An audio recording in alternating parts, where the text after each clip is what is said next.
Hi, this is Josh Marshall, and this is the Josh Marshall podcast. We did a sort of a special edition of the podcast on Monday in the aftermath of the I was gonna say the fall of Kabul, the sort of the fall of the whole Afghan government, but in some ways, after 2 or 3 days now, what strikes me is it was not only apparently pretty close to bloodless, but the old crew just left and the new crew came in, and so it's almost it's almost hard to call it a fall exactly, more just like a nudge. And like when someone I don't know, it's there's a lot, there's obviously a lot going on there, both in the literal and figurative senses, and that story is going to move forward in the days and weeks to come. We're going to mainly talk about other issues today in the podcast, because one thing I would say is we've had absolute saturation coverage of the situation in Afghanistan over the last few days. We may hit on it briefly at a few points. I think in many ways, it's been an example of the way that the DC media is very plugged in to the culture and organizational infrastructure that has sustained these decade decades long involvement uh, in Afghanistan, in Iraq. We're out of Iraq, but not out of Iraq, and I think where DC is very different from the rest of where the rest of the country is. That doesn't mean that this is popular in the rest of the country, but I think we've seen that divergence in a very acute way. So in any case, we are going to get to a number of other issues, really the issues which were defining everything until the rapidly escalating situation in Afghanistan took over everything, took over the whole national conversation at the end of last week, basically. And that is that we have these big legislative packages moving through Congress. And, it's during the pandemic, we all kind of lose track of time. But, only a little more than a week ago, we had one of the two bills pass the Senate, and kind of the beginnings of the next part of that, the big reconciliation bill. So we're going to talk about that. We are also going to talk about the census and redistricting, which is another big issue out there. Overlaps with the question of whether we're going to have voting democracy reform at the federal level in this term, and then the COVID wars. We have It's funny, one thing I was looking at today is that before the events of the weekend, not a lot, but in a way that you could measure, Joe Biden's public support had eroded a couple points, 2 or 3 points, something like that. Now, why is that? To me, the answer is pretty clear.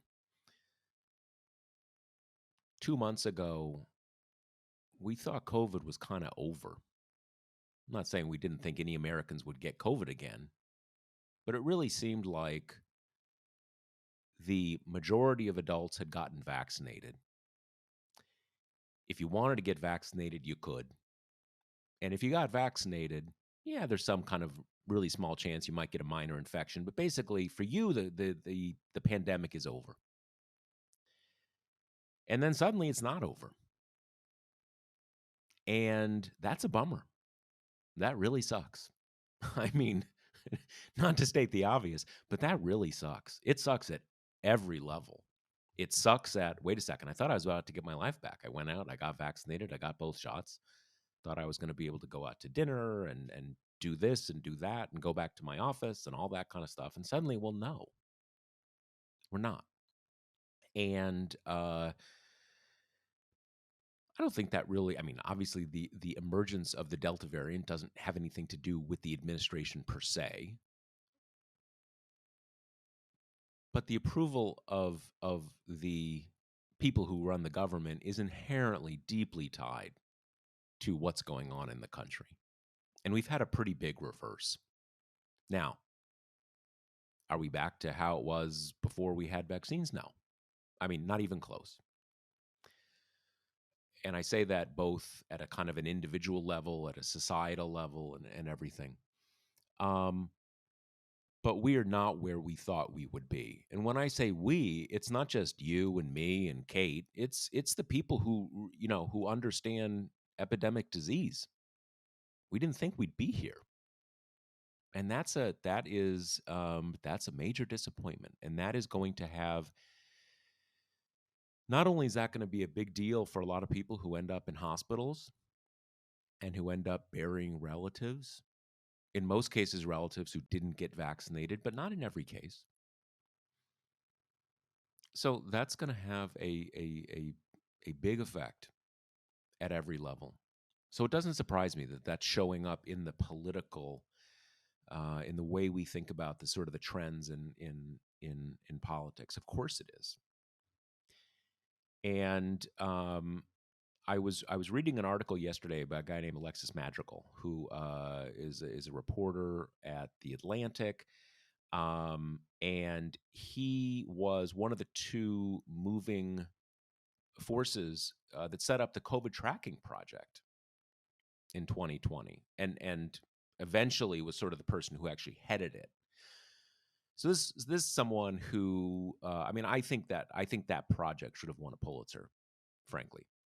There was nothing else going on in journalism in 2020, to my mind, that was as significant as that.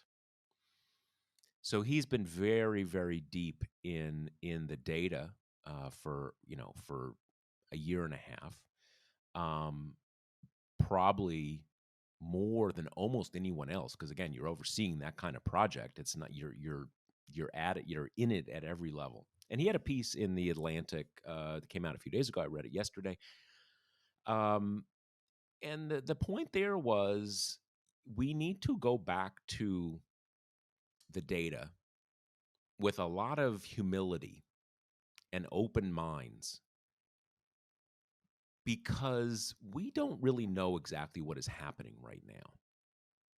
And a lot of it doesn't really make sense by what we thought we knew. And before people read more into that than they should, we 100% know that getting vaccinated makes it much, much, much less likely that you are going to end up in the hospital or die of COVID. That is not up for debate. The evidence is overwhelming. And even if there's been some deterioration of the vaccine protection vis-a-vis the Delta variant, or because some people are, 6, 8 months out from being vaccinated, it's still overwhelmingly protective. But things are not moving exactly as we, that's an understatement. As we were saying a few moments ago, things are not going as we thought.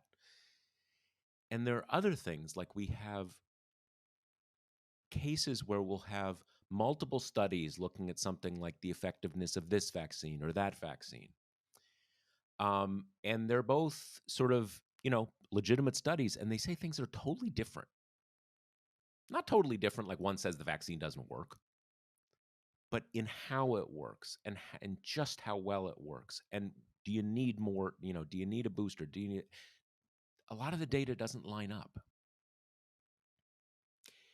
And you have other cases where, look at what's happening in Florida. It is totally out of control there. COVID is worse there than it's ever been. Now, Florida hasn't done a great job with vaccines, mostly for reasons I think we understand. It's in the Southeast. It's under a Republican government. Uh, you know, Trump is a big thing there, but things are way more out of control in Florida relative to other parts of the country than their level of vaccination would suggest. And so, why is that?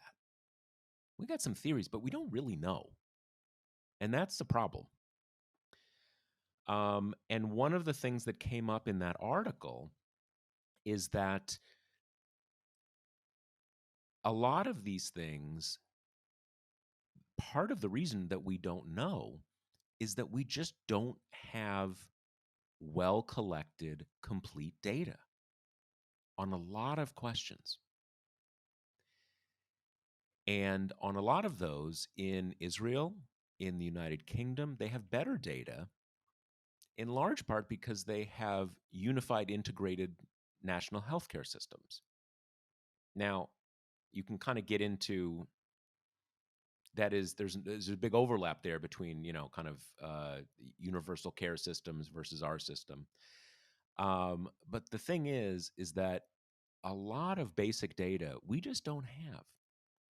Stuff mostly gets collected at the state level, and they're supposed to turn it over to the CDC, but they don't have to, and they don't all collect the data the same way.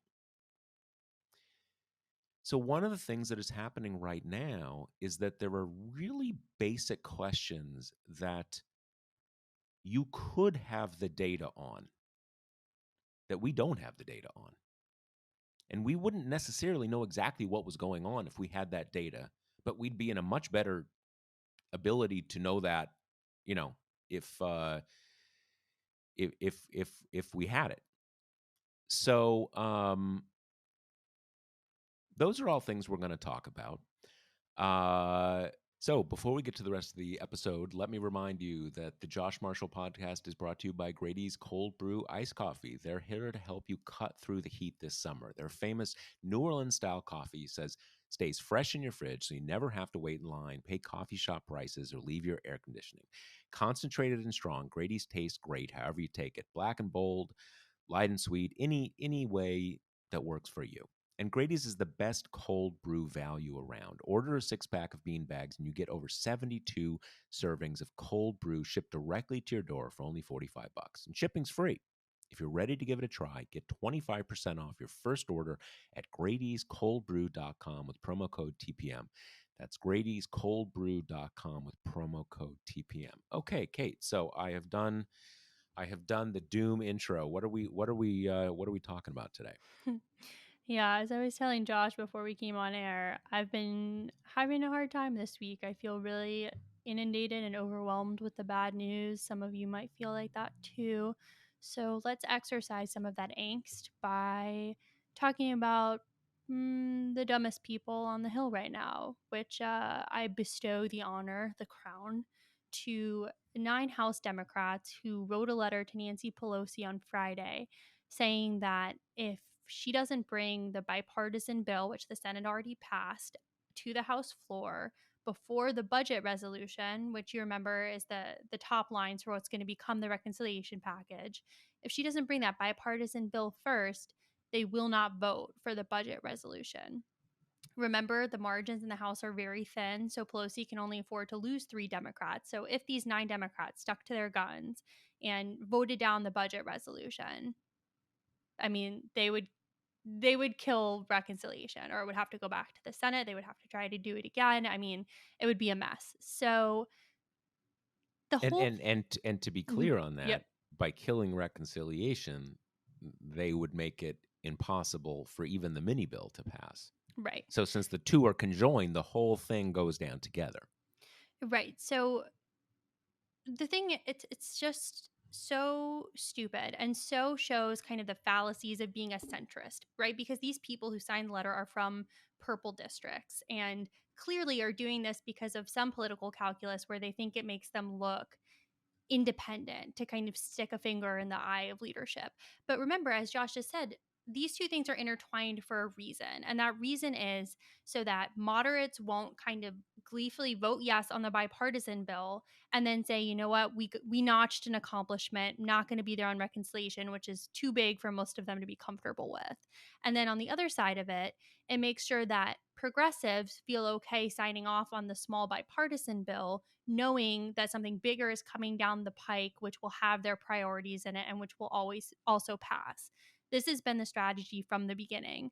And what is so ridiculous about this is by demanding that Pelosi change the order of the bills, these Democrats are either showing a fundamental misunderstanding of the strategy or they don't care about it. Because if the House passes the bipartisan bill, it's off to Joe Biden's desk. It's done. There's nothing else that's keeping moderates around to sign off on the reconciliation package, which, as we've pointed out, is the bulk of the Biden agenda and is probably the only meaningful chance Democrats are going to get to legislate for years, unless the midterms go differently than they are expected to go.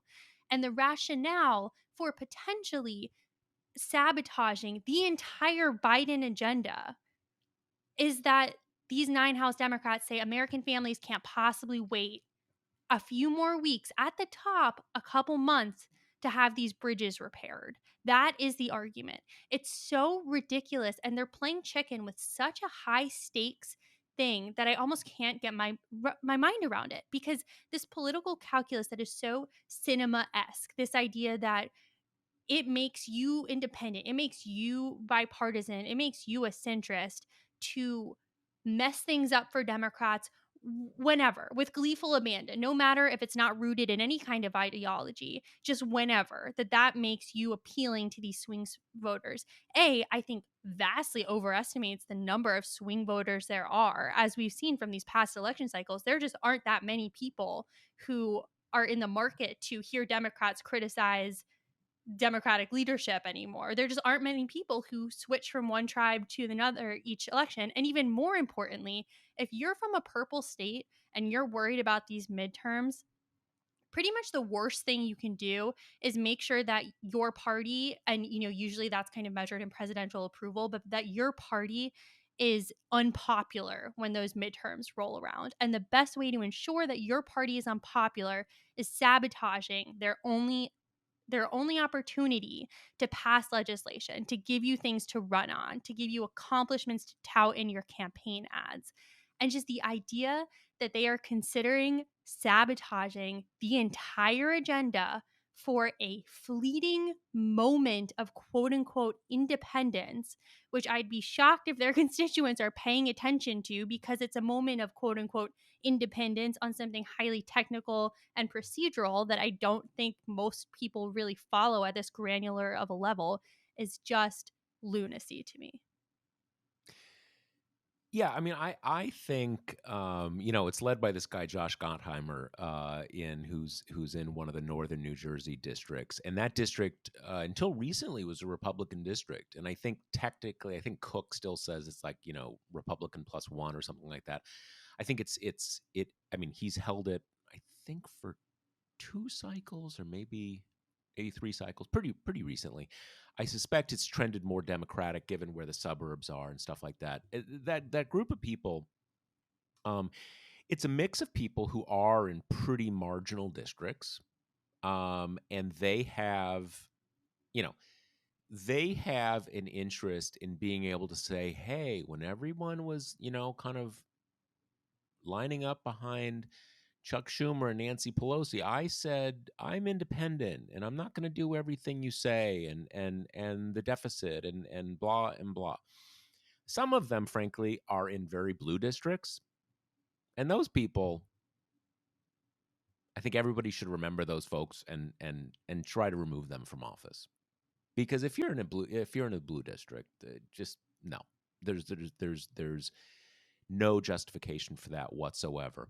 I suspect that what is going on here is that these folks do not want to and don't plan on actually upsetting the apple cart, but they want to kind of shake it a bit. But the thing is, don't fly too close to the flame, because things can get weird very quickly. And I see this as largely. this is largely a matter of the weakness of the, quote unquote centrists in the House. No one really cares about them. So this is their kind of gambit to kind of say, hey, Kirsten Sinema and Joe Manchin, they're on Meet the Press all the time. What the fuck? What about me? Right? Um, so I think at the end of the day, I mean, and to your point, the idea that it's like a rush to get this infrastructure spending, like you need it today. This isn't like checks in the mail where, with the COVID relief package, you had people who weren't going to be able to pay rent at the end of the month. So there was genuine urgency where even a week or so makes a difference. Certainly a month makes a difference. This is about plans to rebuild bridges and refit homes and, build electric charging stations. This is not, this may be urgent in a non time scale judged in weeks and months, but there's not time urgency. That's just absurd because these things take time to do. And so they would they kind of want to have it both ways. They want to upset the strategy here or threaten the strategy here to demonstrate independence, but they're not even quite willing to say what their beef actually is, which is, I mean, again, really it is tonal. They want to show they're not party loyal because that, for some of them, works for them in their districts. But to the extent there's any substantive thing, they just don't want to. They don't want to spend a lot of money, And if they want to say that, great. So I'm not like terribly worried that this is going to actually mess things up. But in partisan terms, and partisan gets a bad name. But a lot of what partisan is a coalition of people who often are very different. That's certainly the case in the Democratic Party. A coalition of people who agree to work together to get certain things done. That's not a bad thing. That's a good thing. Doesn't mean you follow your party in every case. But again, that's how political action works. That's how things move forward. So not terribly worried about it, but I do think, as I said, don't fly too close to the flame. I do think everybody should kind of everybody who is interested in the future of the Democratic Party, interested in this country not falling apart, should just make a note somewhere, write down these people's names, and remember them. If holding the majority comes down to you really need that person to win, okay, maybe next cycle isn't the time to remove them from office, but sometime maybe they'll run for senator. And remember, never to vote for them, because again, everybody. It's important to remember the choices people make at critical moments. And again, this whole thing is centrists, and we're kind of progressives and centrists. Even that is a little misleading. The bulk of the Democratic Party, and I mean the big bulk, the overwhelming number of senators and representatives, basically are behind the sort of the overall package that's been divided up into two. Overwhelming. I mean, we talk about the centrists. In the Senate, we're talking about like two people. Yep. Maybe three or four when you figure the people who are not threatening to vote no, but the people who are, saying, "Hey, I'm not really comfortable. I need a little hand holding here and there," and stuff like people like John Tester, who comes from obviously a very Republican state. And in the House, what you're talking about, like 8 people, and when we talk about often we're talking about, the centrists versus the progressives. And often that gets reduced to as though we're talking about like Josh Gottheimer versus like AOC. That's not what's happening here. The overwhelming number of representatives and senators are supporting, with maybe a little fine tuning here and there, the overall package. which has been divided up into these two packages for the reasons we all know. And we have this kind of two-tiered agreement to kind of like, we'll give you this, you give us that, for the people on either side, on the sort of the fringes of the party who need certain commitments. So, the thing I'll tell you this. The thing I think we should be we're not shouldn't worry about like Josh Gottheimer, he's an idiot. The thing we should be concerned about is that what we said at the beginning of the episode, Biden's popularity is slipping a bit now because of what is happening on COVID. That's not because anybody did anything wrong. That's just reality. Things are not going as well as we thought they would be. That is going to sour the public mood. I think that the Washington, D.C. political establishment is vastly overestimating how much people are going to, A, care about what's going on in Afghanistan, or B, change their mind that it was the right decision to withdraw. But it's definitely going to it's definitely not great news in the very short term for the president. So I think where we should be focusing our attention is that when things get a little wobbly, legislators start getting wobbly about their legislative commitments. So it is really important that all the Democrats in the Congress stay on side and keep focused, because over the next couple months, they need to do this whole thing. And if they think that, oh, Joe Biden's his public approval's dropped a couple points, like, oh, maybe we should do this, or maybe we should. No, that's stupid. The reality is there's a decent chance that the Democrats will not control Congress next year, or, at the end of next year's election, or at least one house. That's just, again, they're so many things are lined up against them. So the answer is you do a lot of stuff while you can. And it may not help you in 2022. But from the perspective of today, even with something as relatively small as Obamacare compared to what we're talking about now, that's not a dig at Obamacare. But we're talking about massive climate legislation, massive social safety net legislation, massive, it's so much bigger. From the perspective of people at the beginning of 2011, like, oh yeah, oh, we fucked up, we lost Congress, blah blah blah blah. Looks pretty good now. You have to think more than in the sort of, a brief time horizon. But again, the reality is just you need to stick this out, and you need to remain focused, because there's some exogenous factors that are now playing into things that are largely out of the administration's control. And so everybody's got to stay focused, because this package that is moving through Congress is a massive, massive, massive thing. And it's critically important. And it will be great if it gets passed and people see the importance, and the Democrats have a better, midterm than people are anticipating. But even if they don't, in that case, it's even more important, because you're not going to get another chance, at least not Yeah. for a few years. And I would say on the how much you have to worry about this front, Pelosi had a call with the leadership team on Monday, and someone familiar with the call told me that she called this an amateur hour.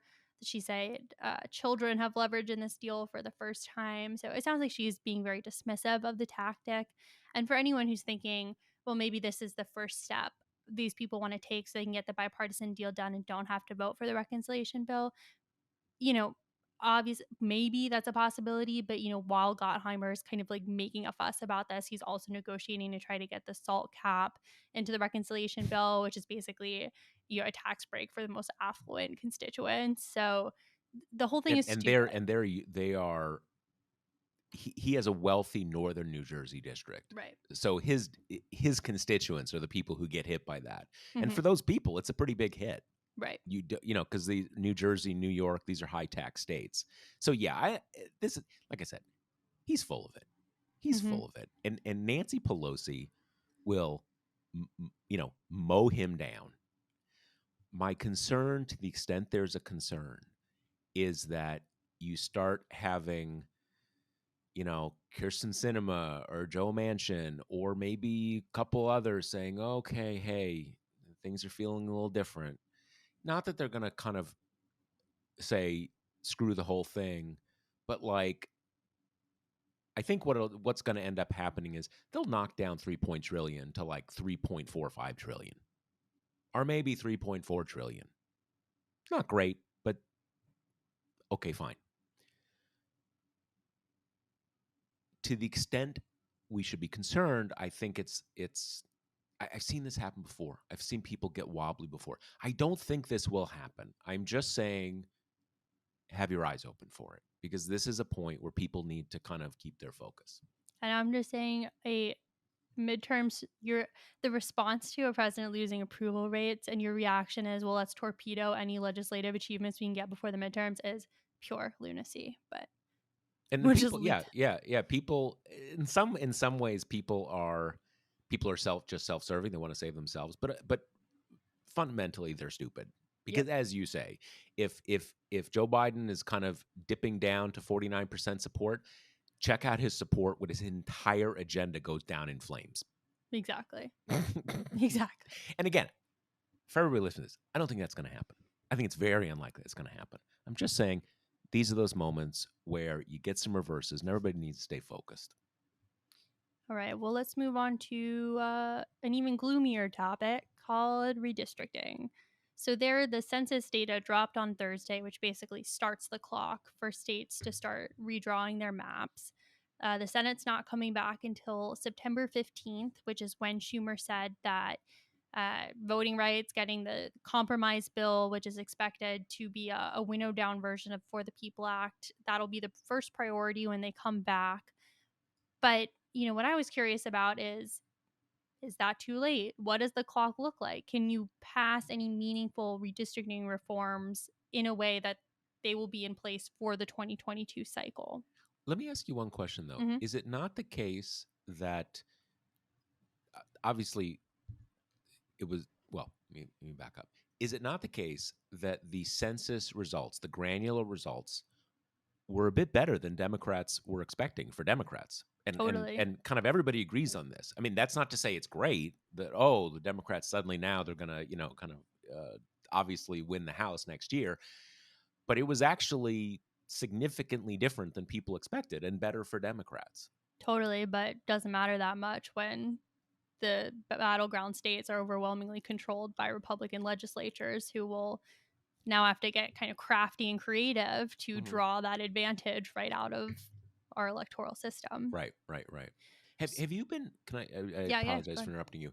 Have you been following the situation in New York State about? And just for our listeners, the key is here: if Republicans, Democrats could gerrymander like most of the representatives from New York, Republican representatives from New York out, Hmm.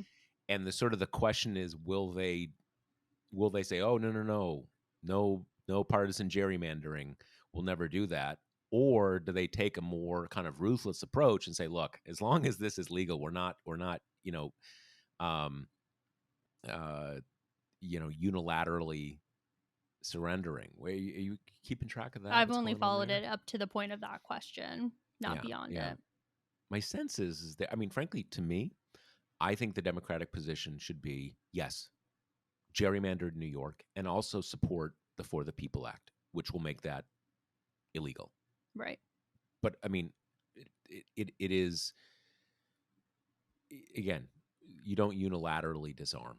Every Republican controlled state is going to be doing this, and for Democrats not to when they can is just silly. And is that hypocritical? No, I don't think it is at all. Because at least for me, I'm completely in support of the legislation that will change this because it should be changed. Right. I mean, though unilaterally disarming is Democrats' kind of favorite go-to.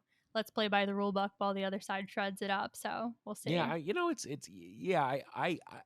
I'm starting to hear stuff that makes me think they may do it. And Hmm. again, they can eliminate. I mean, there's this guy who writes for the Cook Report, who does House stuff for the Cook Report, and he's been saying for a while that like the only way the Democrats can hold the House is if there is a partisan gerrymander in New York State. And just for context, what we're talking about is not one of these cases where you make like absurd districts, right? I mean, you don't have to sort of push it very far to be able to eliminate a lot of Republican districts. It's a Democratic state. Um, but in any case, it's I think the one thing that people don't focus on enough is that if Joe Biden's really popular in November 2022, Democrats are going to hold the House. And if he's not, they're going to get walloped. What we're talking about here is these kind of fine gradations of the terrain if it's kind of just exactly in between, right? But if we are in that exactly in between scenario, those potential New York pickup seats are going to count for a lot. Right. So on the kind of race to now partisan gerrymander everything, I talked to experts, and essentially they said there's not a point where it kind of becomes too late to do anything, but the longer Congress waits, the messier it is. And we've already gotten to a place where some reforms that the For the People Act would have put into place are just too late. And that those are things like, mandating independent commissions rather than partisan boards. For that, they would have had to pass the For the People Act in January to get those boards set up. So ship has sailed on that. On some reforms, the ship is starting to sail away, like the transparency mandates behind the drawing of the maps for the public, or there's a part of the For the People Act that would take away state laws legislative privilege that it gives to the map drawing process, because in the past, lawmakers and map drawers and kind of operatives have used legislative privilege to shield their communications about how they're going about drawing the maps. Like in Texas, that happened, and it was only during litigation that it came out. There were these emails where uh, operatives for the Republican congressmen were just saying outright, kind of talking about their strategy of how to spread out the Hispanic vote to basically take away the voting power of that entire block. So the For the People Act would basically take away that shield from that being in like the public domain. That stuff we're starting to get past, and as the maps get drawn, it's not going to be all that. You don't have time to put in the reform that makes the public be part of the map drawing process once the map is drawn. And the good news here is that if they pass it, and if they pass the For the People Act, which has standards for how maps have to be drawn, standards the maps must meet to not be considered, an unfair map, they can pass that at any time and retroactively apply it to maps that have already been passed. The problem with that is then you're going to have to use litigation to get to bat the map down. And the problem is many conservative majority courts, including the Supreme Court, have shown themselves unwilling to shoot down even blatantly unfair, racially discriminatory maps. Some courts that struck down bad maps in the past in really fundamental and important ways, like in Florida and North Carolina, have become more conservative since then with the people who've been appointed. You also have the problem that the For the People Act would address, which is that the litigation can drag on for years, and it can leave the bad maps in place for election cycles that happen while these maps are still being fought over. The For the People Act would streamline that litigation, but without it, it can be dragged out and the maps can be left in place. This is also the first redistricting cycle we'll have without the Voting Rights Act. So, before, one expert kind of described it to me as with the Voting Rights Act, there was a cop on the block, basically. States didn't try to get away with that much because they knew their maps had to be pre cleared and they would be caught, essentially. I say without the Voting Rights Act. I should say with a very hobbled Voting Rights Act. Supreme Court has basically taken a hatchet to it. But now the incentive is be as aggressive as possible, put out as gerrymandered a map as possible, kind of force someone to take you to court over it, and hope that while the litigation drags out, you'll get in a few election cycles with your really unfair map. And also, the Supreme Court decision that came down this year on the Voting Rights Act makes it more difficult for minority voters to bring lawsuits showing that the maps are discriminatory. Another thing the Voting Rights Act would help with, because it allows the Attorney General to intervene in those cases, which would then, bring the might of the federal government to these cases. And then, I'll kind of end with, there's also the risk that prolonged litigation could actually force elections to be rescheduled, which has also happened in the past. And that's just going to, create an environment of voter confusion, risk driving people from the polls because they don't know when it is, or they took off this day, they're not going to take off another day. So it gets so messy, and it's not at all kind of a guaranteed win, even if the maps are very, very unfair, all which kind of load up the side of the argument, which is Democrats need to pass whatever this compromise bill is, assuming it seems to be, from what I've talked to people, will still have the crux of the redistricting reforms, because the caucus sees that as, a really huge kind of existential threat, that they need to pass it as soon as possible or things get harder and they might not win. And just so people understand, and so I understand, Mm-hmm. the sort of the core issue, and there's sort of a core issue, then there's these sort of onion layers Mm-hmm. out from it, and that the core issue is, if you go back to, there was a major redistricting case, I guess it was maybe 3 years ago, I can't remember exactly, Supreme Court case. And my understanding, at least, is that Supreme Court said, yeah, in theory, you can't, just sort of do partisan advantage or do things that are unfair or whatever, but there's just no standard. There's no, why are we deciding what's fair, or what's partisan, or what? It gets a little more complicated with targeting racial minorities and stuff. But the court basically said, hey, it's the legislatures can decide, states decide what's fair, and what the court was at least implicitly inviting Congress to do was to tell them what was fair. And what the For the People Act does is create basically a framework. This is okay. That's not okay. And now, obviously, you're dealing with the fact that conservative courts are going to have to, litigate that legislation, but it is black letter law, black letter constitutional law, that Congress is in charge of federal elections. States decide how things work unless and until Congress says, no, you can't do that, and we're going to tell you how to do it. And that it's that thing which, as you just said, kind of gets you into court, as opposed to the court just saying, no, there's no standard, so sorry. Right. And that still is a big deal, I think, even if you don't have the commission, even if the commissions can't be set up in time and blah, blah, blah, blah, blah. Right. Exactly. Now, of course, it's not just the prolonged recess that's putting this in danger. To pass whatever form of the For the People Act this bill ends up being, has to go through regular order, which means has to, at this point, scale the 60 vote threshold to overcome the filibuster. So, it's not just kind of a matter of getting this bill together and getting it passed quickly. You also have to somehow convince Manchin and Sinema that, this very real threat to democracy, and very specific threat to Democrats with the House in 2022, but, raises the possibility that they'll be boxed out of power in winnable places for years, is more important than sustaining the filibuster, which, I mean, no one's Now, been able isn't to do yet.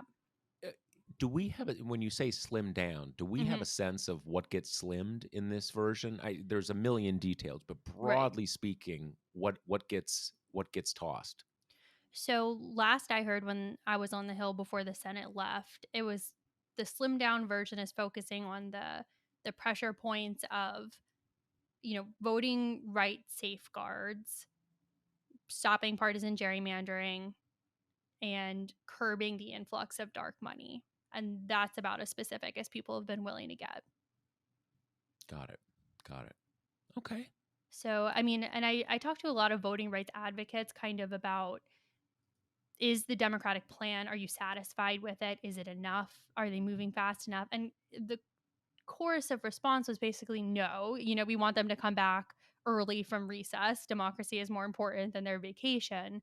But all of them kind of expressed this hopefulness that, you know what, at least Manchin is part of crafting this compromise bill. It seems, of course, with him, anything's possible, but it seems less likely that he is right now in his mind saying there's absolutely no way that I'm going to let this legislation pass if he's helping craft it.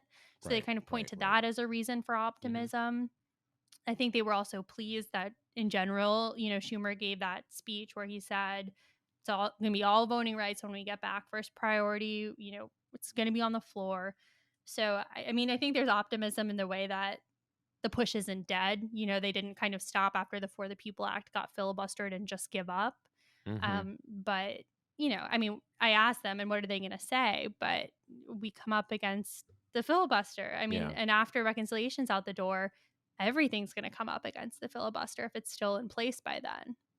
It's funny because the events of the not hot vax summer, right? The sort of the turn of events with COVID, potentially what's happening in Afghanistan. That may change kind of where we are politically over the next 6 months. But there was this idea going into the infrastructure package that, well, doing the mini bill is going to kind of convince everybody that, oh, the Senate works and the filibuster is awesome and you can do everything and everything's great and all this kind of stuff.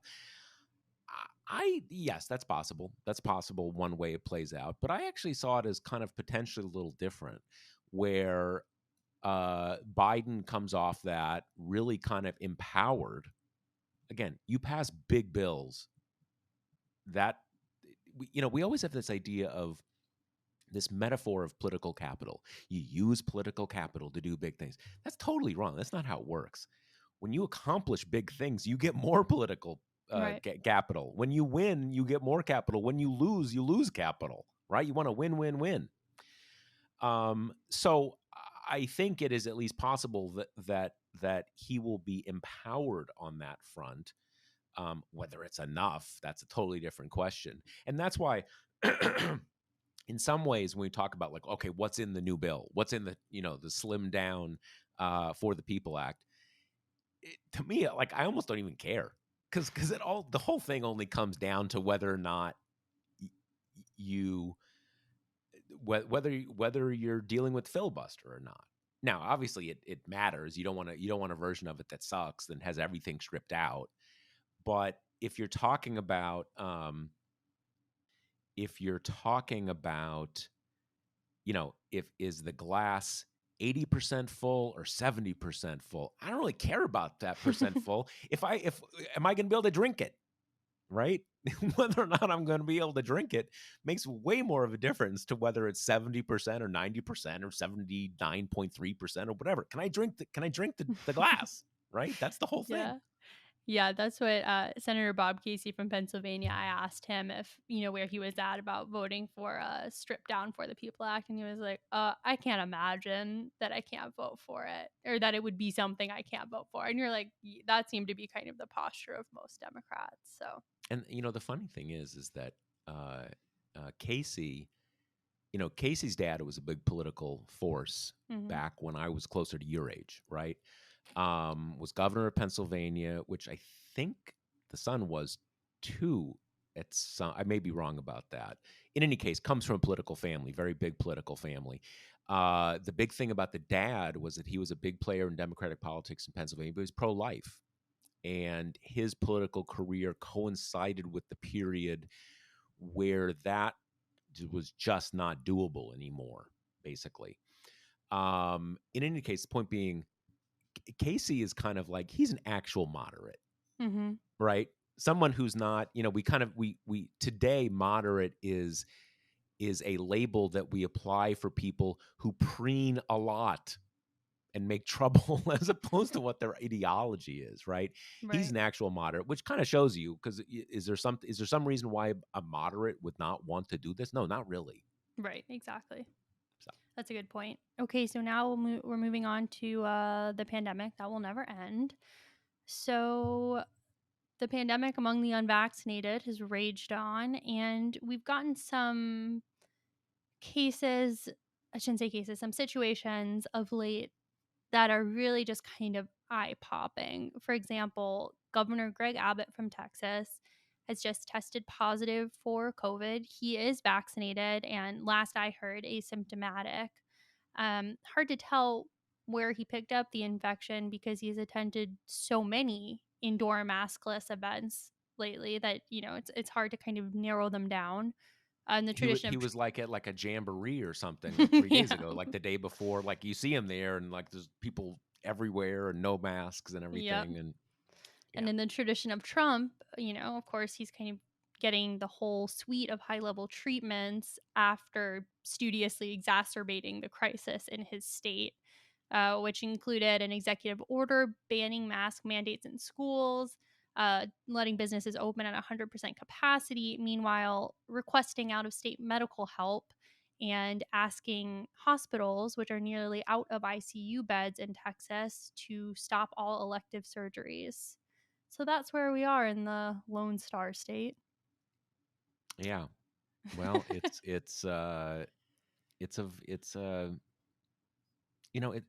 it's funny. One thing that is worth keeping in mind for perspective, um, we in the public memory we talk about the 1918 Spanish flu epidemic, whatever you want to Hmm. call it. In fact, it went on for like 3 or 4 years.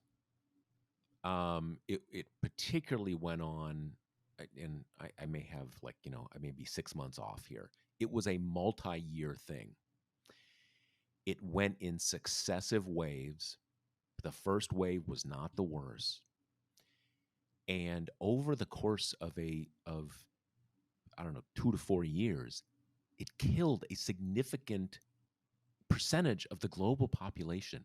It was horrible, and over again 3 or 4 years, the world got not to herd immunity, but got to a point where basically everybody's immune system had been exposed to the thing, and it kind of became endemic and you know whatever.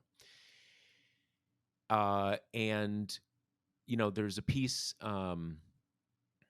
in the Atlantic. There's a few pieces that are basically saying this now is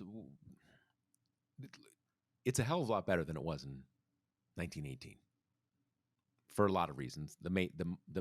Mostly because of the vaccines, but that clearly we are on a path to that same endemicity, which is when it is just kind of prevalent in the global population. There's some people out there saying, well, everybody's eventually going to get it. I, I'm not a specialist enough to have any idea whether that's true. But what I think is true is that over a course of a few years, everybody's immune system will be acquainted with it. Maybe because you got vaccinated, maybe because you got sick, maybe because you got sick and vaccinated, or vice versa. And that at a certain point, there won't be, there will be very few people in the globe whose immune systems have never seen this before and have what we know can happen with uh, with COVID, which was happening through most of last year, certainly in the spring of 2020. Um, and that's kind of where we are. It's not great. Yeah, and the only other thing I wanted to bring up on this front is we just got the news right before we went on the air that the TSA is expanding mask mandates for planes, trains, and buses into January. They are not, for inquiring minds, instituting any kind of vaccine mandate. It's just masks, which my first blush reaction was I don't know. Are you kidding me?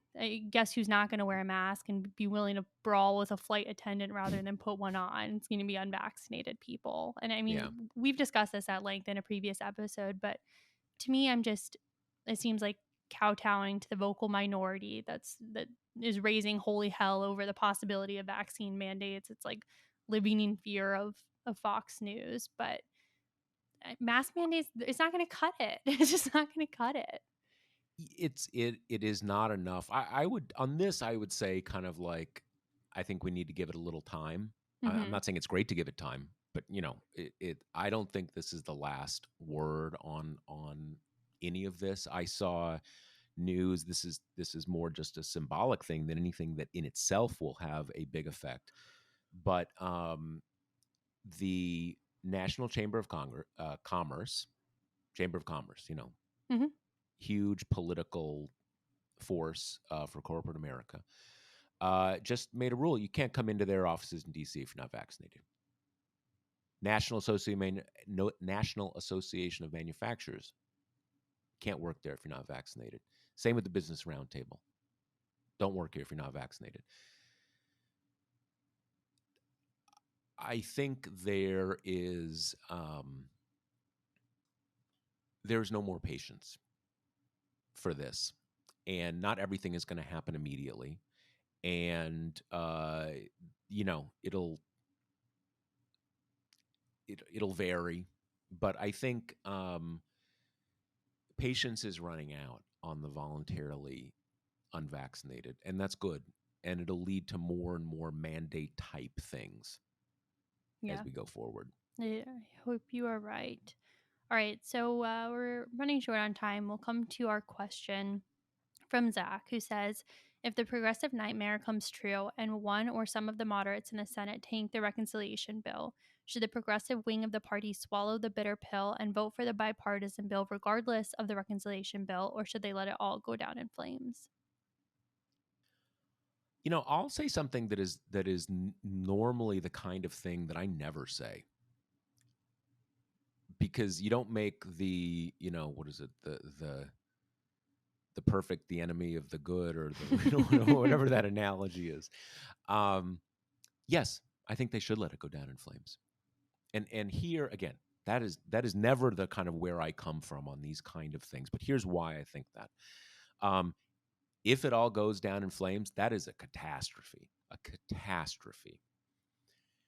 But sometimes you need to take risks to force something. And I think it is a risk worth taking in this case because of this. A big climate package is existential right now. The social democratic and probably shouldn't use that word, safety net parts of it are extremely important. The hard infrastructure stuff in the mini bill, that's really important. But will the country go down the tubes without it? No. So I think, and the one thing I would say is, Zach said, the progressives, what should the progressives do?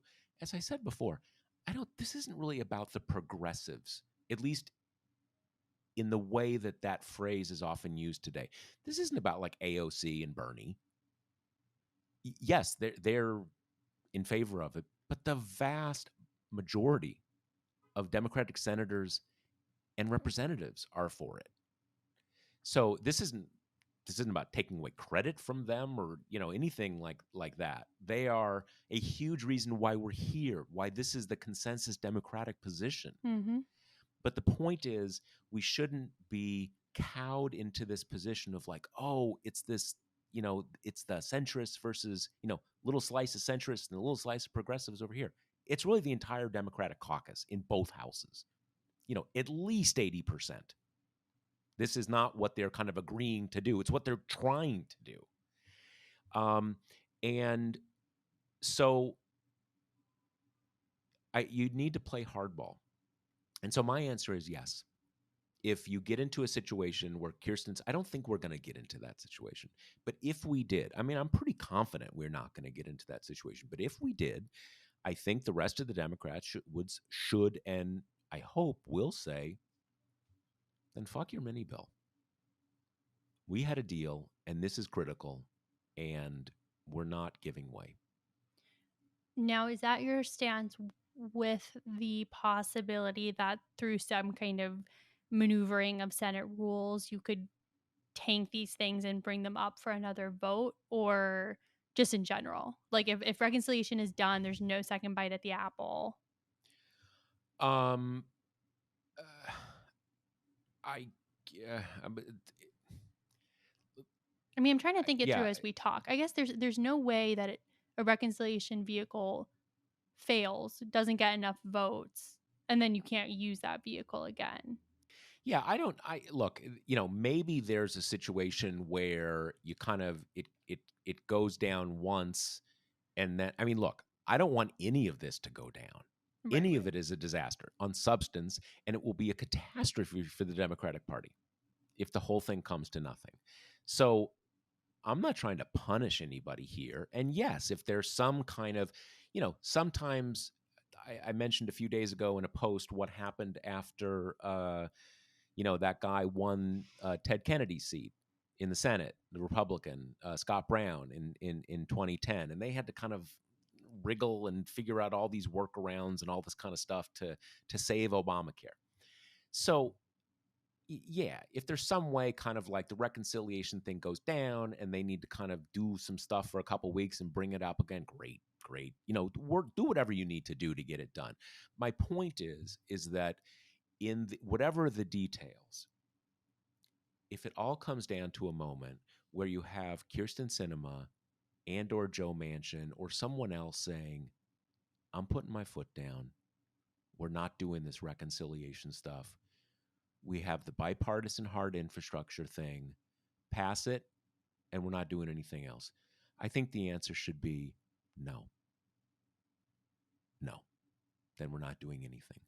And is that because I want to not do anything? Again, out of some sort of punitive or kind of burn the place down? No. But you need to be willing to take that risk to get to the finish line here. So Yep. that's my answer. Yep, I'm with you there. All right. Okay. Have we talked about all the doom on the horizon? We covered much of the doom, much if not all. Always more doom. It's an infinite resource. Well, I will say this. We're in a rough spot right now. We're in a rough spot because of the deep reality of the pandemic and where it is. Right. I mean, that is a biological reality. That's not the sort of the spin and what Mike Allen is saying about, how many relief flights or kind of evacuation flights are going out of Kabul. That's a reality. That is a reality we're in, and that's tough. And that's tough for the most obvious reason, which is all the immiseration it is causing around the world. It is also can change the calculus politically. We've got this situation in Afghanistan, which if you read what I've said on the site, you know what I think about it. But again, politics creates its own facts sometimes. So we're in a rough spot, but rough spots don't last forever. And I think foundationally, we still remain in a pretty good place on this kind of global package. And if that happens, I think new opportunities will open up. So this is me kind of subtly getting back at Kate's doomism here. It's not No, all I doom. think I think that's right. And I think it is helpful to think about while we're in the midst of a news cycle, it feels so all encompassing and kind of like this is all it's ever been, this is all it will be. But it was just last week that the Senate passed the bipartisan deal, did the vote-a-rama, passed the budget resolution top line, and left for recess. I mean, that was like a big day of victory for Democrats, and it was a week ago. So Yeah, and the to and the counter my own doomism. and the reality is that that hasn't changed. There's Right. some headwinds. There's some very real headwinds, but that has not changed. So everybody buck up. Chin up. Yeah. All right.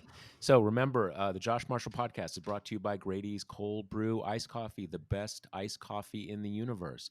If you're ready to give it a try, you can get 25% off your first order at Grady'sColdBrew.com with promo code TPM. And All right. if you didn't catch that the first time, Grady'sColdBrew.com with promo code TPM. All right. Thanks for being with us. Talk to you later.